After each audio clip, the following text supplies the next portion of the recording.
1 तारीख आज महाराष्ट्र दिवस आणि कामगार दिवस निमित्ताने सर्वांना मी शुभेच्छा देतो. व्यासपीठावर उपस्थित आमचे ज्येष्ठ मार्गदर्शक श्रीराम इंडे साहेब, पवार मॅडम तुम्ही वरती या, आणि सुनील काळे साहेब नगरसेवक, सगळे आमचे मित्र आहे. लोखंडे साहेब, गेले 30 वर्षापासून एकत्र आम्ही काम करतो. आता भाजपमध्ये राष्ट्रवादी सगळं आता महायुती आहे, त्याच्यामुळे ती सगळं महायुतीत आहे. आमचं काळे साहेब आणि आमच्या पूर्वीच्या ISMTचे आता किर्लोस्करचे आमचे लीडर सगळं मागे बसलेले जलील शेख पाटील, बाकी 2-3 जण लग्नाला गेले. आज एक प्रमुख ज्यांचा सत्कार होणार आहे ते पवार मॅडम, त्यांच्याबद्दलच मी सुरुवात करतो. आज कामगार दिवस आहे म्हणून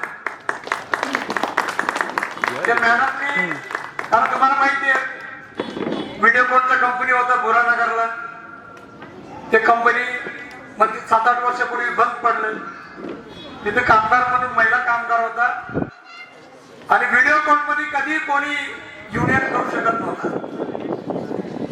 30 वर्षापूर्वी खूप लोकांनी प्रयत्न केले. युनियन केलं का त्याला विकत घ्यायचं, 50 लाख रुपये द्यायची, युनियन करू नका.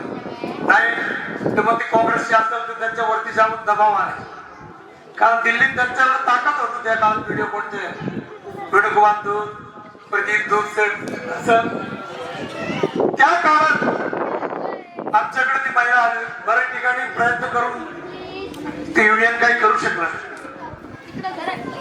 त्याच्यानंतर आमच्याकडे आल्यानंतर आम्ही त्यांचं युनियन केलं. युनियन केल्यानंतर दुसऱ्याच दिवशी उद्धव ठाकरेंचा फोन मला, काळासाहेब उद्धव ठाकरेंचा फोन, अरे भाऊसाहेब, अरे ते दूधचं तुमचं काय, दूधचं आमचं काय, तिथं महिला आहे, आमच्या गरीब शिवसैनिक आहे, महिला आहे, त्यांना पगार भेटत नाही, 12-12 तास काम करून घेतो, 8 आणि 10 रुपये पगार देतो. तिथे युनियन केले, त्यांना नाही मिळून द्यायचं. अरे ते आपलं किती जवळचे माहितीये का, अरे आम्हाला फिरायला ते हेलिकॉप्टर देतो, तुम्हाला हेलिकॉप्टर देतो, यांच्या घरी खायला नाही. किती दबाव, बापूसाहेब तारवालाकडे कोणाच्या दबाव चालत नाही. बाळासाहेब विखे पाटील पण फोन केल्यानंतर ते दूध आपलं खासदार आहे शिवसेनेचे, 50 कोटी रुपये घेतले तिकडे मातोश्रीवर आणि इकडे खासदार केले. ते खासदाराचे पण फोन आले, मी ऐकलं. बाळासाहेब विखे पाटील, उद्धव ठाकरेंनी हे 3 माणसांनी माझ्यावर दबाव आणले. अगोदर पैसे किती पाहिजे, 50 लाख 1 कोटी किती पाहिजे ते सांगितले. ते पैशावर बाळासाहेब विकलं जाणार नाही हे सगळ्यांना माहिती आहे. उद्धव साहेबांना ते म्हणलं ते पैशाचे विषय ते बाबूसाहेबकडे जाऊ नका. जब तक बाबूसाहेब कुछ भी हो सकता है लेकिन बाबूसाहेब बिक नहीं सकते, बाबूसाहेब मर सकते हैं लेकिन बिक नहीं सकते. इसलिए वो गरीब मुलींसाठी आम्ही युनियन केलं. नंतर मारामारी झाली, गायकवाडाला माहितीये किती गुंडा आणून बसवलं होतं. गेले जेव्हा बेसबॉल घेऊन ते मुकुंदनगर तिकडचं सगळं लय गुंड लोक आणलं होतं. असा ठुकला मी ते बघितलं त्या दिवशी. पण त्या दिवशी मला सरळ झाले, बोलायला सुरू झाले, युनियन सुरू झाले. तिथे सगळं झालं चांगलं, 2-3 एग्रीमेंट केले, पगार वाढ झाले. त्याच्यानंतर ते कंपनी बंद पडलं. पूर्ण हिंदुस्थानात ज्या ज्या ठिकाणी व्हिडिओकॉनचा कंपनी होता, काही नाव आहे, काय फोर्स अप्लायन्स, काय सगळं कंपनी आता बंद पडलेले. ते कंपनीच्या कामगारांना पगार नाही, काहीच नाही. एकच कंपनीचा आम्ही केस लढलो 7 वर्षामध्ये.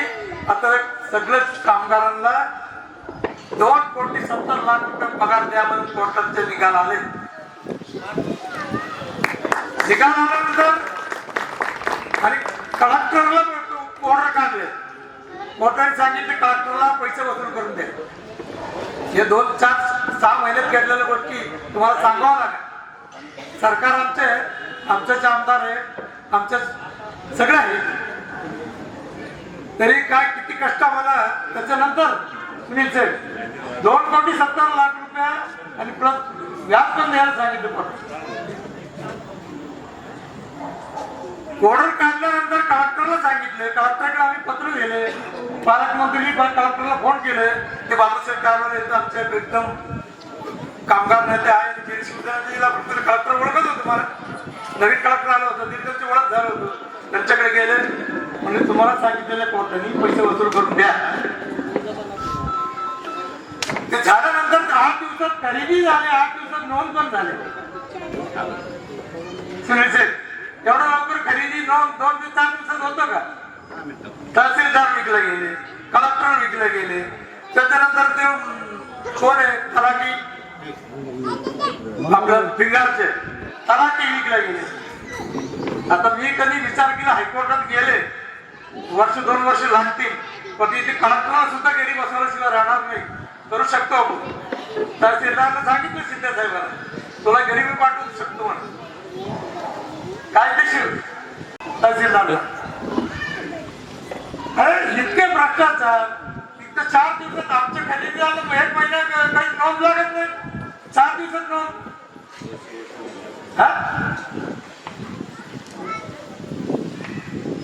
नाव पहिलं जो आमच्या नगरसेवक 2 मोठ्या लोकांचं नाव खरेदी करून घेतल्याचं नाव. पण नंतर त्यांना सांगितलं काय करा, तुम्ही हायकोर्टात जाऊ, खरेदी कॅन्सल करू, त्यांना सस्पेंड करू, नंतर तुम्ही पैसे द्या. पण ते झाले सगळं. आता कालपासून या ते पैसे द्यायला तयार झाले ज्यांनी घेतलं. आता आम्ही नाव सांगत नाही, पण कर्ले साहेबांनी आणि काकांनी खूप मदत केली आम्हाला. तो त्यांच्याकडे गेल्यानंतर त्यांनी फोन करून सांगितलं, त्यांनी घेतलं. कर्ले साहेबांनी पण सांगितलं, विचार 4 दिवसात गेले जाऊ, आता काय करणार, आमच्या दुर्भाग्य नाही तर लवकरच झाला. काकांनी पण सांगितलं, कारण आपल्याला विश्वास आहे या लोकांसाठी आम्ही रात्रंदिवस कर्ले साहेबांचा आमदार करण्यासाठी फुकट. आणि आपण कधी कोणाचे 1 रुपये घेत नाही निवडणुकीत. मग आमदारकीला विखे असो, तुझे विखे असो, आता आमच्या महायुतीचं संग्राम पहिल्यावर आमदार आम्ही प्रचार केले, आम्ही कोणाचे रुपये घेत नाही. आम्ही स्वतः खर्च करून प्रचार करत असतो. कारण मी कोणाचे दबावकारी, मी कोणाचा माणूस म्हणून काम करत नाही. आम्ही गरिबांसाठी, देशासाठी आणि महाराष्ट्रासाठी आम्ही काम करतो आणि कामगारांसाठी काम करतो. आज शाबीरबाईचा मला आठवण येतो. शाबीरबाईमुळे किती आतापर्यंत आपण किती आपण परमनंट केलं IAS मध्ये. आता परत किती करणार आहे? आता करायचे. महाराष्ट्रात कोणी करणार नाही. आता 250, 200, 300 आपण करणार परमनंट. कारण इमानदारीने आपण काम करतो म्हणून. आणि आपण कधी कोणत्या मालकाकडून 1 रुपये घेत नाही. आणि बापूसाहेब तारवाला विकत घेणारा मालक हिंदुस्थानात अजून जन्माला यायचे. आणि पैशावर आम्ही विकत जाणार नाही. भरपूर देवाने दिले. आणि प्रत्येक माणसाचे जीवन किती दिवस आहे? जन्माला आल्यानंतर 100 वर्ष जगलं तर 33,500 दिवसात संपलं झालेलं. आणि आमच्या बरोबरचे सगळेच गेले. आमचे भैया गेले, दिलीपांनी गेले, काका गेले, आमचे कंदिले साहेब गेले, सगळेच आमचे मित्र गेले. आम्हाला इतकं दुःख आहे. तर काय करणार आम्ही 90, 87, 85 पासून 77 पासून आम्ही हिंदू एकताचं काम सुरू केले. या व्यक्ती दिवस नाही. भैया मी अंबादास पंधारे आहे, तेव्हा शिवसेना नाही, भाजप नाही. भाजप तर 80 साली सुरू 77 पासून मी इथे 50 वर्ष पूर्ण झाले नगरमध्ये. जेव्हा भाजप पक्ष 80 साली सुरू झाले, शिवसेना नगरमध्ये आली 86 साली, 85 साली. जेव्हापासून आम्ही काम करतो. हिंदू एक आंदोलन चालू केलं. त्याच्यानंतर शिवसेनेचं काम संघर्ष केलं. किती बलिदान आहे. नगर जिल्ह्यात 5 शिवसैनिकांच्या तालुका प्रमुखांचं मर्डर झालेलं आहे. आता केळगावला तुम्हाला माहिती आहे, आमचे संजू कोलकर दुबे दोघांचं मर्डर झालं. म्हणजे असा संघर्ष करून हे लोकांसाठी आपण झगडतो. आता आम्ही किती वेळ जेलमध्ये गेलेलो आहे. निवासाच्या जंगलीत 52, त्याच्या आधी एकदा 15 दिवस, तसं त्याच्या आधी एकदा 12 दिवस. आता किती वेळ किती केसेस झाले, किती वेळ जेलमध्ये गेले आम्हालाच माहित नाही. बाकी कोणाचा बलात्कार केले नाही तर कोण आता जिल्ह्यात चालू आहे ना. कोणाचा केलं ते केलं, पोरीच्या मागे लागलं म्हणून सगळं कोणी फरार, कोणी जेलमध्ये. बाकी बापूसाहेब तारवाल्यांनी कधी गोरगरीब जनतेला त्रास नाही दिले. बाबूसाहेब ठारवालेंनी कोणाचं जमीन लिहून घेतलं नाही. बाबूसाहेब ठारवालेंनी, त्यांना सगळ्यांना माहिती आहे, आम्ही लढतो लोकांसाठी, आम्ही लढतो गरिबांसाठी. कारण गरिबांना नाही मिळून देण्यासाठी आम्ही लढतो, त्यांना रोजगार मिळून देण्यासाठी आम्ही लढतो. आणि पवार मॅडमने इतकं, कारण 7 वर्ष केस लढणं तेवढं सोपं नाही. वकिलाला पैसे द्या, ते पैसे कोणी देऊ शकतो. बाकी ते प्रत्येक तारखेला जाऊन दिवसभर तिथून बसणं एवढं सोपं काम नाही कोर्टात. ते मेन तुम्ही त्यांचा सत्कार करायचे आज आम्हाला, कारण एवढं मोठं काम त्यांनी केलं. आता ठीक आहे, आमचं नाव होतं, आम्ही पण केलं, आम्ही दोघंच असायचे, दुसरं कोणीच येत नव्हतं कोर्टात. कारण कोर्टात जाऊन लोक असं सोडून दिलं होतं. पुढे आता कोणालाच पैसे मिळाले नाही तर आम्हाला काय मिळणार. मग संघर्ष केले, मिळून दिले. असंच संघर्ष करावा लागेल. आता तसंच महाराष्ट्रात प्रत्येक ठिकाणी कारखाना आहे, MIDC आहे. एवढं हिंदुस्थानचं सर्वात जास्त प्रगतीशील कोणतं राज्य असेल तर महाराष्ट्र. प्रत्येक ठिकाणी MIDC आहे. जगातलं सर्वात मोठं इंडस्ट्री कुठं असेल ते पुण्यामध्ये. किती कार बनवणारा कंपनी, मर्सिडीज कंपनी तिथे आहे, महिंद्राची कंपनी आहे, JCB बनवणारा कंपनी आहे, क्रिस्टल कार बनवणारा कंपनी आहे. जगातलं सर्वात मोठा इंडस्ट्री आज कुठं असेल तर पुणे जिल्ह्यामध्ये. म्हणून पुण्यात तुम्हाला पुढे पास करायचं असेल 4 तास ट्रॅफिक जाम होतो. इतके भयानक परिस्थिती आहे पुण्याचे. त्याच्यातलं काय कंपनी मराठवाड्यात टाकलं असतं, इकडे बीडला टाकलं असतं, मग तिथे रोजगार मिळाला नसतं का. आणि पवार साहेब यांनी कलमाडीनी त्यांच्या जमीन घेतली, ती जमीन विकून पैसे खायचं म्हणून हे कलमाडीनी आणि पवार साहेबांनी वाट लावली पुण्याच्या. कारण महाराष्ट्रात काही दुसरा जिल्हा नाही का, एकच पुणे जिल्हा आहे का. आता 95 ला आमचं सरकार आलं म्हणून सुपा MIDC आलं, अनंतगाव MIDC आलं. डाके साहेब आमचे उद्योगमंत्री होतो. डाके साहेबांना आम्ही जाऊन प्रयत्न केला म्हणून पांढरपूरचे MIDC झाले. ते सर्व शेतकऱ्यांना आम्ही पैसे काढून दिले. त्यानंतर डाके उद्योगमंत्री होता. आज त्यावेळेला सरकार आलं म्हणून आज ऊसाला पण भाव मिळत होतो, नाही तर कधी ऊसाला भाव देत नव्हता. ऊस भाव तुम्हाला विकता येत नाही. आता स्वराज्य शेतकऱ्यांनी जास्त भाव मिळाला तरी तुम्हाला ऊसच विकता येत नव्हता. ते जोड पद्धत होतं त्या काळात, ते आम्ही काढून टाकलं 95 ला. त्यावेळेला युतीचं सरकार आलं म्हणून आमच्या सहकार मंत्री होतं, त्यांना सांगून आम्ही समजून सांगितलं. आता सोनाईचे ऊस गडद साहेबांना दिले, गडती साखर कारखान्याला दिले तर आम्हाला ऊसाला भाव मिळत नाही. ते असं आम्ही लोकांसाठी जीवन जगलेलं आहे. दुधाला भाव मिळून दिले, ऊसाला भाव 2,000-3,000 रुपये ऊसाला भाव मिळतो. असं आम्ही समाजासाठी काम करतो. आणि दुसरं आता बाळासाहेब आला म्हणून मला आठवण आलं नगरपालिकेच्या निवडणुकीचं. 95 ला मी जिल्हा प्रमुख होतो, नगरपालिकेच्या निवडणूक झाली.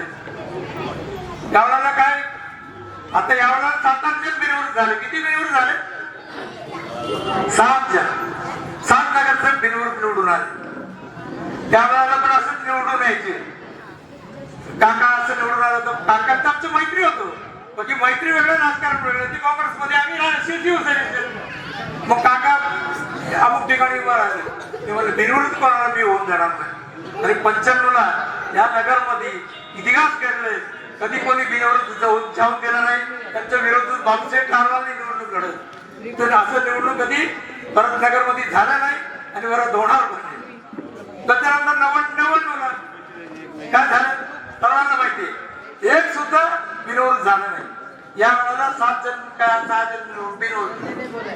आता आमच्याच लोक विकला गेले, आमच्याच छोटा चोर काही आमच्यात आहे, त्याच्यामुळे ते सगळं झालं घडलं. तर त्याच्याविषयी आम्ही राजकारणात जायच नाही. कारण ते आपला कामगार दिवस आहे, महाराष्ट्र दिन आहे, म्हणून इथे कामगार आमचे जमलेले. तुम्ही काय काळजी करू नका. आपल्या युनियनचे आता पवार मॅडम जर का लोकांनी न्याय मिळून दिले 7-8 वर्ष संघर्ष करून, म्हणून ती कामगाराला आज पैसे भेटले. आज युनियन झालं नसतं काय मिळालं असतं का? नाही मिळालं. आज मिळून दिला ना. असं आम्ही अनेक लोकांना रोजगार दिले, हजारो मराठी माणसाला आम्ही रोजगार दिले, अजून आधी पुढच्या काळात पण देणार आहे. त्याच्यासाठी आम्ही काम करतो. आम्हाला आमदार काम बाबूसाहेब मला लय लोक विचारतात, 95 ला आम्ही खासदार झाला असतो. सगळे शिवसैनिक 1 लाख शिवसैनिक सांगत तिकट द्या, बावचटला तिकट द्या. नगर दक्षिण मध्ये ठरलं, फायनल झाले. आणि एक दिवस अरे दमानिया, परव्यात दमानियाच्या कंपनीमध्ये मी युनियन केलं. पवारसाहेब मुख्यमंत्री होतो 93 ला. बाळासाहेब युनियन केलं आणि SRP 4 गाडी आणले. आम्हाला इतकं मारलं SRPनी. आम्ही पण SRPला मारलो. आम्ही पण आझाद शिवसैनिक होतो. SRP आमचे खूप मारामारी झाले. दमानी आले. दुसऱ्या दिवशी मातोश्रीवर फोन मी गेलो तिथं. अरे मातोश्रीच्या परवाच दमानी आहे. उदय म्हणलं काय पावसाळ्यात तुम्ही लय मारामारी करतो. मी म्हणलं मारलं आम्हाला SRPनी. आम्ही नाही मारामारी केली. जरा दाखव ते SRP मारले. त्याच्यानंतर 2 महिन्यांनी खासदारकीच्या निवडणुकीला ज्यांच्यामुळे मी मार खाल्ले, आमच्या पेशंट झाले, तर परवा दमानीला खासदारकीचे तिकीट. हे तो 95 ला मी खासदार झाला. आता काय खासदारांचं आणि काय आमदार गेले आमचे, त्यांच्या सगळ्या अवस्था बघितल्यानंतर मी देवाला प्रार्थना करतो, बरं झालं त्यावेळेला मी खासदार झालो असतं. त्याचा आपण गेला असतो. म्हणजे असे सगळे राजकारण आहे. म्हणून आम्ही राजकारणामध्ये जास्त राजकारणापेक्षा आम्ही 80% समाजसेवा करतो. बाळासाहेब ठाकरे आम्हाला म्हणायचे, एक नेता आमचे होऊन गेले महाराष्ट्रात बाळासाहेब ठाकरे आणि आनंद दिघे साहेब बरोबर मी जिल्हा प्रमुख म्हणून काम केले. ते व्यक्ती 24 तास लोकांसाठी, घरी सुद्धा जात नव्हता, लग्न नाही केलं, त्या व्यक्तीने 24 तास लोकांसाठी काम केले. ठाण्यामध्ये लोकांना रोजगार मिळवून दिले, लोकांना नाही मिळवून दिले. ते आनंद दिघे साहेब लोकांसाठी ते गेले. असं माणसांचा आम्ही आदर्श घेतलेला आहे. बाळासाहेब ठाकरेंचे विचार आम्ही घेतलेले. 80% समाजसेवा आणि 20% राजकारण. आम्ही तर 80% 100% समाजसेवाच करत असतो. कारण समाजसेवाच महत्वाचं आहे. म्हणून समाजसेवा म्हणून आम्ही काम करतो. आम्ही कोणावर अन्याय करत नाही, अन्याय आजपर्यंत केला नाही. म्हणून आम्ही काही महात्मा गांधी नाही. एकदा या काळात इथं मारलं ते इथं मारा म्हणून तसं सांगणार नाही. एक मार इथं खाऊ, दुसऱ्यांदा त्यांचा हात कधी उठलं की हातच छाटून टाकू आणि त्यांना तिथंच काढून टाकू. कोणी आमच्यावर दादागिरी करायला आले की आम्ही सहन करणार नाही. कांद्यात लोकांनी अनुभवलेले, नगर जिल्ह्यामध्ये अनुभवलेले, काय भारत राज्यात सुद्धा लोक अनुभवलेले. आम्ही काय करू शकतो आणि ते करणार. अन्याय आम्ही सहन करणार नाही. भैया बाळासाहेब ठाकरेंनी आम्हाला सांगितलं आहे, अन्याय करू नका आणि अन्याय सहन पण करू नका. अरे काय घाबरायचे? कोणी आला का त्यांना 2 हात आहे, आपल्याला 2 हात आहे. काय घाबरायचं कारण आहे? कोणी कोणाला घाबरायचं कारण नाही. ते एक मारलं, 4 मारलं तर आपण ते एक मारू शकतो ना. म्हणून इथून पुढे कोणी घाबरून जगून जगायचं नाही. जगायचं असेल तर वाघासारखं जगायचं, शेळ्यासारखं जगू नका. जगायचं असेल वाघासारखं जगायचं आणि वाघासारखं मारायचं. याचं काय यांना घाबरायचं? त्यांच्या नवीन मतदान तुम्ही पैशावर विकला जातो. मग काय काम? आमच्या बाळासाहेब बोराटे बसलेले किती वेळ काय आज नाही, कधी 1 रुपया कधी त्यांच्या कुपन घेत नाही, पैसे देत नाही, पैसे द्यायची गरजच नाही. काय काम करतो, लोकांचा सेवा करतो. म्हणून तर बिगर पैशाच्या आत वेळ निवडून आहे. असा लोक पाहिजे, समाजासाठी काम करणारा, लोकांसाठी काम करणारा. वारतात तुम्ही काम केलं तर दुसरं काम करायची गरज नाही ना, पैसे वाटायची गरज नाही का? ज्यांनी पैसे दिल्यानंतर तुम्हाला काय कोणतं काम करणार? नाही काम करणार. म्हणून इतर पुढच्या काळामध्ये स्वाभिमानाने जगा आणि राष्ट्रभक्ती महत्वाची. आपला देश असेल तुम्ही आम्ही आहे, राज्य असेल. आज महाराष्ट्र दिन आहे म्हणून तुम्हाला सांगतो, आपला देश आपला महाराष्ट्र महत्वाचे. म्हणून इथून पुढच्या काळामध्ये आपल्याला सर्वांना जागृत राहून काम करायचं. कारण तुम्हाला आम्हाला पुढे दुसरा देश राहिलेला नाही. आम्हाला काश्मीर पासून कन्याकुमारी पर्यंत अनेक भाषा बोलतात, अनेक संस्कृती असून सुद्धा आपलं हिंदुस्थान एक आहे. अनेक जातीचा लोक हिंदुस्थानात राहतो. असं जगात कुठलाही देश नाही. आज 145 कोटी लोकसंख्या असताना सुद्धा गृहयुद्ध नाही, मारामारी छोटा मोठा होता. बाकी छोट्या छोट्या राज्याचं काय अवस्था आहे? इराक संपलं, इस्रायल त्याचा तिथे काय चालते? रोज हजारो माणसं मारलं जातो. आता इराण मध्ये काय परिस्थिती आहे? पाकिस्तानचं काय अवस्था आहे? ते आपल्याकडून गेले 47 मध्ये, ते पाकिस्तान मध्ये लोकांना खायला नाही, पुढे कुठलं फॅक्टरी नाही, काय नाही, इतक्या वाईट परिस्थिती आहे. बांगलादेश मध्ये इतक्या वाईट परिस्थिती आहे. आज आपल्या देशात 140-45 कोटी लोकसंख्या असून सुद्धा आपण सुखी आहोत. कारण अनेक राज्यात देशात आम्ही फिरलेले आहे. तुम्ही पेपर वाचतो, टीव्ही मध्ये बघतो, सगळ्यांना सांगायची गरज नाही असं परिस्थिती जगात चालू आहे. तरी आज आपल्याला पेट्रोल भेटतो, डिझेल भेटतो, सगळंच काय भेटतो, आज गॅस भेटतो. पण आपल्याला पंतप्रधान सारखं, मोदी सारखं पंतप्रधान मिळालंय आणि शिंदे साहेब सारखं राज्यात मुख्यमंत्री 2.5 वर्ष मुख्यमंत्री म्हणून त्या व्यक्तीने काम केले. तुम्हाला माहिती आहे लाडकी बहीण कितीतरी योजना आहे, त्याचं योजना त्यांनी राबवलं 2.5 वर्ष. असं नेते, चांगले नेते पण आहे आणि चोर 60-70% चोर आहे, 30% चांगले लोक आहे. असं परिस्थिती. म्हणून तुम्हाला आम्हाला चांगल्या माणसाचा विचार केला पाहिजे. कुठल्या जातीवादी नाही. हिंदुस्थानात एकच जाती, जे हिंदुस्थानात राहतो तिथे सर्व हिंदू. आमचे हे विचार आहे. मग ते मुसलमान असो, ख्रिश्चन असो, कोणी असो, या देशाला मानणारा, या देशावर प्रेम करणारा, हे कोणी असो, आणि या हिंदुस्थानात राहून कोणी पाकिस्तान जिंदाबाद करणारा असेल, हिंदुस्थानात राहून कोणी बांगलादेश जिंदाबाद करणारा असेल, त्याला जीवन गाडल्याशिवाय हे आमचं स्पष्ट भूमिका आहे. मुसलमान पण आमच्या आम्हाला भाषण करताना शाबीरबाई कामगार मंत्री असताना आमचे 400-500 कामगार परमनंट केले. ते मंत्री कधी 1 रुपये कोणाचं घेत नव्हतं. इतक्या इमानदार मंत्री माझ्या जीवनात बघितलं नाही. असं लोक आहे, असं कितीतरी लोक आहे, चांगलं माणसं पण आहे. म्हणून आपल्याला समाजासाठी, लोकांसाठी, आपल्या राज्यासाठी, सर्वांसाठी काम केलं पाहिजे. अर्थ सोडून काम केलं पाहिजे. त्याच्या आम्हालाच म्हणायला पाहिजे, आमदारकी आमच्याच घरात पाहिजे, आमच्याच घरात सगळं पाहिजे. हे साखर सम्राट थोडा हे पश्चिम महाराष्ट्राचं आमच्या नगर जिल्ह्याचे सोयरे पक्ष आहे, त्यांचा कोणाचा पक्ष नाहीये. हे एक भाजपमध्ये आहे, एक राष्ट्रवादीचे, एक शिवसेनेचे, एक राष्ट्रवादी, सगळे बिहार सगळे एकच आहे. त्यांचा कारखाना आहे काय, याच्या पोरगी त्याच्या पोरगी, आता मी नाव घेत नाही, सगळं तुम्हाला माहिती आहे. त्यांच्या पोरगी त्यांच्या घरात दिले, त्यांच्या पोरगी त्यांच्या घरात दिले आणि आपल्याला भांडण लावतो, मारामारी करायला लावतो आणि निवडणूक आलं सगळं आणतो. अरे किती दिवस तुम्ही गोरगरीब लोकांना फसवतात, किती दिवस फसवतात? काय तुमच्या परिस्थिती? आम्ही 77 पोहोचले इथे, काय परिस्थिती बघता? कोणी सायकलवर गाडी मारताना इतिहासकडे मी बघितलेलं आहे. पैसे लागतो त्यांच्या घरात सुद्धा आम्ही मदत केलेलं माणसे. असं लोक आमचे नेते काय करतात? दारू वापरतात. असं परिस्थिती. म्हणून तुम्ही सुद्धा जातीपाती सगळं सोडून काम करणारा कोणी असेल त्यांच्या मागे राहायला पाहिजे, काम केलं पाहिजे, मतदान पण केलं पाहिजे. तुम्हाला कोण रोजगार देतो? तुमच्यासाठी अर्धरात्री कोण उभा राहतो? त्यांच्याबरोबर राहायला पाहिजे. आणि देशभक्ती हे प्रत्येक माणसाला महत्वाचं. देशभक्ती या देशात आम्ही राहतो, देश पहिले. पण छत्रपती शिवाजी महाराजांचं फक्त नाव घेऊन चालणार नाही, त्याचं काही गुण आपला तर असला पाहिजे. त्याचे पुतळा लावून काय उपयोग आहे? पुतळा लावतो तिथं, आता संभाजीराजांचे पण पुतळा गेले, सगळं पुतळा लावतो आणि वाढतो अफजल खान सारखं.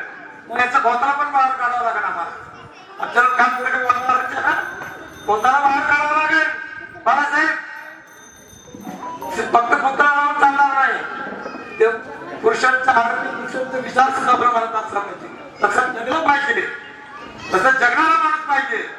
नाही तर भाषण करायचे, खाली उतरलं का घेऊन द्या, मग येऊन द्या इकडून, एखाद्याच्या करा वाटला गरिबांचे, कसं चालणार? म्हणून लोकांसाठी जगणारा नेत्यांचा आपण आज विचार घेतो. ते विचाराने आपलं काम करायचे. छत्रपती शिवाजी महाराजांचा मी आदर्श घेतो, बाळासाहेब ठाकरेंचे विचार आपण सांगतो. आज शिंदे साहेबांचं नाव सांग, 24 तास लोकांसाठी काम करतो शिंदे साहेब. 3-4 वाजता गेलं तरी एखादा मुख्यमंत्री भेटू शकतो का तुम्हाला? आता 4 वाजता आम्ही शिंदे साहेबांना भेटतो कधी कधी आणि गोरगरिबांसाठी काम करतो म्हणून त्यांना मुख्यमंत्री पद मिळाले. आता उपमुख्यमंत्री म्हणून काम करतो. नाही तर आता बाळासाहेब ठाकरे इतकं चांगलं माणूस होऊन गेल्यानंतर त्यांचं पुत्र सत्तेसाठी खुर्चीसाठी पवार साहेबांचं नादी राहून संपलं सगळं. आता घरी बसले, हिंदुत्व सोडलं, सगळं सोडलंय. पण स्वार्थासाठी हे जास्त दिवस नसतं. खुर्ची पैसा सगळं एक दिवस तुम्हाला इथं सोडून जावं लागेल. जे नाव कमवतो नावासाठी मी आज उद्या मेला तरी मला काय मी त्याचा विचार सुद्धा करत नाही. काय होऊ शकतो काय आपण इथून निघतो जाताना ऍक्सिडेंट होऊन लोक मरतात. म्हणून व्यायाम करा. तरुण बालक इथं फुटबॉल खेळतो त्यांच्यासाठी ग्राउंड आम्ही तयार केले. जास्त वेळ तरुणांना तर सांगायचं जास्त मोबाईल बघू नका, खेळा, फुटबॉल खेळा. इथं खेळणारा एक मुलगा आणि एक मुलगी आता पोलीस मध्ये भरती झाले. 1 रुपया न देता आता पोलीस मध्ये भरती झाली. नाही तर पूर्ण पैसे दिल्याशिवाय पोलीस मध्ये भरती होत नव्हतं. पुढे भरती करायची असेल तर पैसे द्यायचे, आता पैसे द्यायचे गरज हे बदल झाले. ते म्हणून मी जास्त वेळ घेत नाही. जे हॅलो मी आता जास्त वेळ घेत नाही. माझं भाषण संपवतो. आमच्या काही लोकांचा सत्कार करायचे आणि इथं सिलेक्शन झालेलं आहे फुटबॉलपटू ते मुलांचा पण सत्कार करायचे. आणि आमच्या वाघिनी पवार मॅडम जे जनतेसाठी जास्त लढले त्यांना न्याय मिळवून दिले त्यांचा सत्कार शिंदे साहेब सुरुवात पहिला सत्कार खर्च करतो. महिलांना मान दिला पाहिजे. आम्ही महिलांनाच मान देतो जास्त. तर 50% तुम्हाला आरक्षण दिलेलंच आहे. बाकी 2-3 महिला इथे नगरपालिकेत 50% आहे. जिल्हा परिषद मध्ये तुम्हाला 50% आहे. आता आमदारकीला पण 50% लवकरच करणार आहे मोदी साहेब. तर 50% महिला आमदारकी करायची, खासदारकी कुठून आणायचे तुम्ही पुढाकार घ्यायला पाहिजे. असं पद्धतीने आपल्याला काम करावं लागणार आहे. जास्तीत जास्त महिला इथून पुढच्या काळामध्ये कार्यक्रमामध्ये जायला पाहिजे. कारण नाही तर काय असतं आता सिव्हिल सेटला त्यांच्या वाटत ते बायकोलाच उभं करावं लागतं. आपल्याला वेळ नाही द्यावा म्हणून नाही मी एक उदाहरण सांगितलं. दुसरा पण महिला तयार झाला पाहिजे ना. शिकलेला महिला तयार झाला पाहिजे. समाजसेवा केलं पाहिजे. समाजसेविका म्हणून काम केलं पाहिजे. सगळ्यांनी एकत्र काम केलं तर देश उभा राहतो. आता 11 नंबरला होता आपला देश. आज मोदी साहेबांनी 3रा नंबरला. आता 5-10 वर्षात जगातला सर्वात 1 नंबरचा देश कोणता असेल तर हिंदुस्थान करायचे. ते मोदी साहेबांचं स्वप्न आहे. करायचे असेल तुम्हाला कामगार शेतकरी सर्वांना मिळून आपल्याला सुद्धा साहेब देशासाठी काम करावं लागेल. एवढं बोलून माझ्या 2 शब्द संपवतो. जय हिंद, जय महाराष्ट्र.